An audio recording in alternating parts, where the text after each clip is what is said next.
त्यानंतर बघूयात आपल्या मुंबई आणि पुण्यातल्या सर्व महत्त्वाच्या घडामोडींचा वेगवान आढावा। मुख्यमंत्री आणि त्यानंतर मुंबई हायकोर्टाने डॉक्टरांना झापल्यानंतर अखेर आजपासून डॉक्टर कामावर हजर होणार आहेत। सकाळी 8 वाजता सगळ्या डॉक्टरांनी कामावर हजर व्हा, अन्यथा सरकारला त्यांच्यावर कारवाई करायला मोकळीक असेल असा सज्जड इशारा हायकोर्टाने दिला। हायकोर्टाला दिलेल्या प्रतिज्ञापत्रात बाडनं डॉक्टरांना आज सकाळी 8 वाजता कामावर हजर राहण्याचे निर्देश देत असल्याचं म्हटलंय। आपल्या धडाकेबाज कामगिरीमुळे राजकारण्यांना अंगावर घेणारे नवी मुंबई महानगरपालिकेचे आयुक्त तुकाराम मुंढे यांची तडकाफडकी बदली करण्यात आली आहे। त्यांच्या जागी आता एन रामास्वामी हे नवे महापालिका आयुक्त म्हणून काम पाहणार आहेत। मुंढेंच्या बदलीसाठी शिवसेना, राष्ट्रवादी आणि काँग्रेसच्या नगरसेवकांनी महानगरपालिकेच्या सभागृहात अविश्वास ठराव मंजूर केला होता। तसंच नवी मुंबईचे महापौर सुधाकर सोनावणे यांनी मुख्यमंत्र्यांची प्रत्यक्ष भेट घेऊन मुंढे यांच्या बदलीची मागणी केली होती, पण मुख्यमंत्र्यांनी त्यांची बदली टाळली होती। अखेर त्यांची बदली करण्यात आली। नवी मुंबईतल्या दिघावासियांच्या अनधिकृत बांधकामांवर बुलडोजर चालण्याची आता दाट शक्यता आहे, कारण अनधिकृत बांधकामं अधिकृत करण्याच्या राज्य सरकारच्या धोरणाला मुंबई हायकोर्टाने नकार दिलाय। अनधिकृत बांधकामांविषयी राज्य सरकारने सुचवलेल्या उपाययोजना चुकीच्या असल्याचं हायकोर्टाचं म्हणणं आहे। 31 डिसेंबर 2015 पर्यंतची अनधिकृत बांधकामं नियमित करण्याचा राज्य सरकारने निर्णय घेतलाय। मात्र आता राज्यभरातील अनधिकृत बांधकामं अधिकृत करण्यासाठी पुढे सरसावलेल्या राज्य सरकारला हा एक झटका बसला। पुण्यातल्या तळेगावचे माहिती अधिकार कार्यकर्ते सतीश शेट्टी हत्या प्रकरणात 3 पोलीस अधिकाऱ्यांवर कारवाईचे राज्य मानवी हक्क आयोगाने आदेश दिले। हत्या प्रकरणाचा तपास भरकटवल्याचा ठपका या पोलीस अधिकाऱ्यांवर ठेवला गेला। 13 जानेवारी 2010 ला सतीश शेट्टी यांची निर्घृण हत्या करण्यात आली। त्याबद्दल तत्कालीन अप्पर पोलीस अधीक्षक रामनाथन पोकले, पोलीस उपअधीक्षक श्रीकृष्ण कोकाटे आणि पोलीस उपअधीक्षक दिलीप शिंदे यांच्यावर कारवाईचे आदेश देण्यात आले। साताऱ्याचे शहीद जवान संतोष महाडिक यांचं त्यांच्या मूळ गावी पोगरवाडी स्मारक उभारलं जात आहे। पुण्याचे शिल्पकार अभिजित धोंडफळे यांनी साकारलेल्या संतोष महाडिक यांच्या अर्धाकृती पुतळ्याचं महाडिक यांच्या पत्नी स्वाती यांच्या हस्ते अनावरण करण्यात आलं। स्वाती महाडिक सध्या लष्करी प्रशिक्षण घेत आहेत। येत्या सप्टेंबरमध्ये त्या लेफ्टनंट म्हणून लष्करी सेवेत दाखल होणार आहेत। 18 नोव्हेंबर 2015 ला संतोष महाडिक कुपवाड्यात दहशतवाद्यांशी 2 हात करताना शहीद झाले।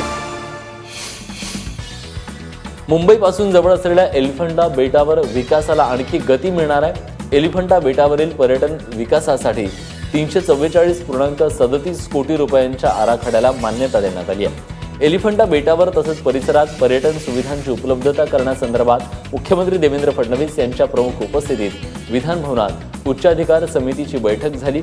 एलिफंटा बेट जागतिक दर्जाचं पर्यटन स्थळ होण्याच्या दृष्टीनं राज्य सरकार प्रयत्न करणार असल्याचं मुख्यमंत्र्यांनी यावेळी सांगितलं।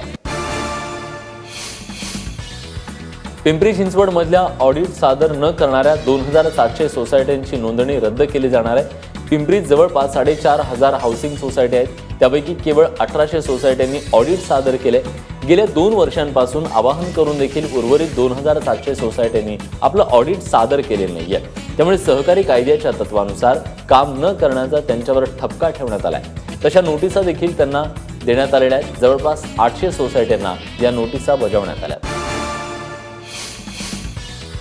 404 कोटींचा मिळकत कर थकवल्यानं पिंपरी चिंचवड महानगरपालिकेनं कर वसुलीला सुरुवात केली आहे। कर संकलन विभागाकडून शहरभर सुरू असलेल्या कारवाईचा मोर्चा आता शासकीय जिल्हा रुग्णालयाकडे वळलाय। मात्र रुग्णांची गैरसोय होऊ नये यासाठी रुग्णालयाला 31 मार्च पर्यंत मुदतवाढ देण्यात आली आहे। जिल्हा रुग्णालयाकडे तब्बल 1,47,00,000 मिळकत कर थकलाय।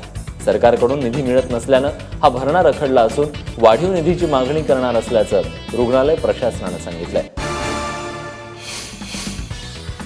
डोंबिवली एका तरुणानं तलाठ्याला मारहाण केल्याची घटना समोर आली। या प्रकरणी गणेश म्हात्रे विरोधात मानपाडा पोलीस ठाण्यात गुन्हा दाखल करण्यात आलाय।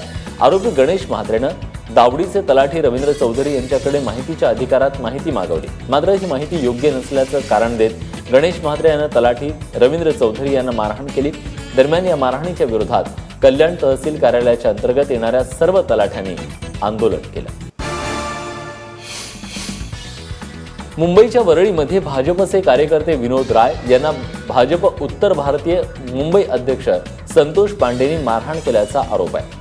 पक्षांतर्गत वादातून मारहाण झाल्याची तक्रार विनोद राय यांनी पोलिसांकडे केली आहे। या प्रकरणी संतोष पांडे विरोधात वरळी पोलीस स्टेशनमध्ये तक्रार दाखल करण्यात आली आहे। भिवंडीत प्रेम प्रकरणाच्या वादातून एका तरुणावर चाकून हल्ला करण्यात आला। या हल्ल्यात अशरफ अन्सारी नावाचा तरुण गंभीर जखमी झालाय। या प्रकरणी हल्लेखोर अय्याज सय्यद याच्या विरोधात गुन्हा दाखल करण्यात आलाय।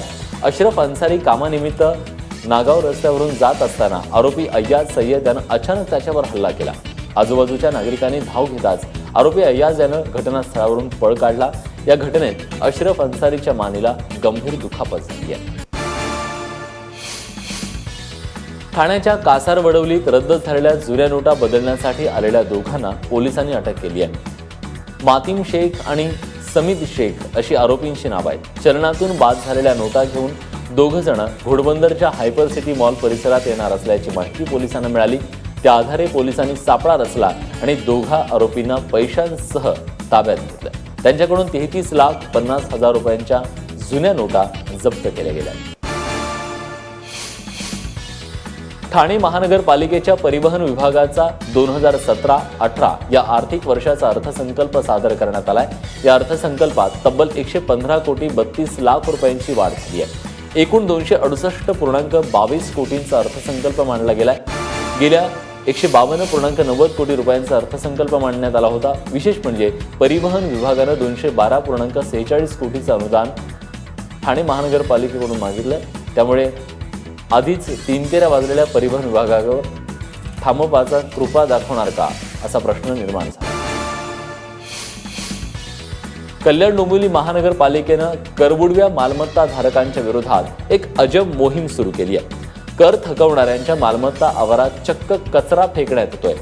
मोहने इथल्या नॅशनल रेऑन कॉर्पोरेशन या कंपनीच्या आवारात सलग 2 दिवस कचरा आणि कचऱ्याच्या गाड्या खाली करण्यात आल्या। कर न भरल्यानं तसंच महानगरपालिकेनं आतापर्यंत अनेक मालमत्तांना सील ठोकलंय। यात माजी महापौर आणि शिवसेनेच्या स्थानिक नेत्या कल्याणी पाटील यांच्या पतीचा ढाबा देखील सील केला गेलाय। दरम्यान या कारवाईमुळे 2 दिवसात पालिकेच्या तिजोरीत 9.25 कोटी रुपयांची थकबाकी जमा झाली। वस्तू आणि सेवा कर अर्थात जीएसटीची जनजागृती करण्यासाठी पिंपरी चिंचवडच्या रोड शो काढण्यात आला। कर विभागाकडून या रोड शोचं आयोजन करण्यात आलं। येत्या 1 जुलैपासून जीएसटी लागू होतोय, मात्र अजूनही अनेक व्यापाऱ्यांनी जीएसटीमध्ये स्थलांतर केले नाहीये। त्यांनी लवकरात लवकर जीएसटी स्थलांतर करावं असं आवाहन या रोड शोद्वारे करण्यात आलं। पुणे पोलिसांनी एका कारवाईच्या दरम्यान तब्बल 13,80,000 रुपयांचं चरस जप्त केलंय। या प्रकरणी पुणे पोलिसांच्या दरोडा प्रतिबंधक पथकानं 5 जणांना अटक केली आहे। पुणे नगर रोडवरील फिनिक्स मॉल समोर अंमली पदार्थाची तस्करी होणार असल्याची माहिती पोलिसांना मिळाली। त्या माहितीच्या आधारे सापळा रचून पोलिसांनी 5 जणांना अटक केली आहे। आरोपींकडून जवळपास 3.5 किलो वजनाचं चरस जप्त करण्यात आलंय। आरोपी या चरसची कुणाला विक्री करणार होते याचा पोलीस सध्या शोध घेत आहेत। गुढीपाडव्याच्या पार्श्वभूमीवर डोंबिवलीतील गणेश मंदिरात दीपोत्सवाचं आयोजन करण्यात आलं होतं। यावेळी डोंबिवलीकरांनी गणेश मंदिरात शेकडो दीप प्रज्वलित केले। या दिव्यांच्या प्रकाशानं गणेश मंदिर उजळून निघालं। या प्रसंगी डोंबिवलीतील महिलांनी सामूहिक श्रीसूक्त पठण केलं। या दरम्यान गुढीपाडव्याच्या पार्श्वभूमीवर डोंबिवलीत शास्त्रीय गायक महेश काळे यांच्या कार्यक्रमाचं देखील आयोजन करण्यात येणार आहे। मुंबईतील मुलुंड महोत्सवाला मोठ्या थाटामाटात सुरुवात झाली आहे। मी मुलुंडकर प्रतिष्ठानतर्फे आयोजित करण्यात आलेल्या या महोत्सवात गुढीपाडव्याच्या स्वागतासाठी भव्य अशी रांगोळी काढण्यात आली आहे। 120 बाय 120 फुटाची रांगोळी राज्य संभाजी मैदानावर साकारण्यात आली आहे। याचसोबत शिवराज्याभिषेकाचं पोर्ट्रेट देखील रांगोळीमधून साकारलं गेलंय। पुढचे 5 दिवस सुरू असणाऱ्या या महोत्सवात बालमहोत्सव, नववर्ष स्वागत यात्रा, ढोल-ताशा स्पर्धा अशा अनेक कार्यक्रमांचं आयोजन करण्यात आलंय। मुलुंडकरांसाठी अभिमानाचं असलेल्या या मुलुंड महोत्सवाचं यंदाचं हे 8वं वर्ष आहे।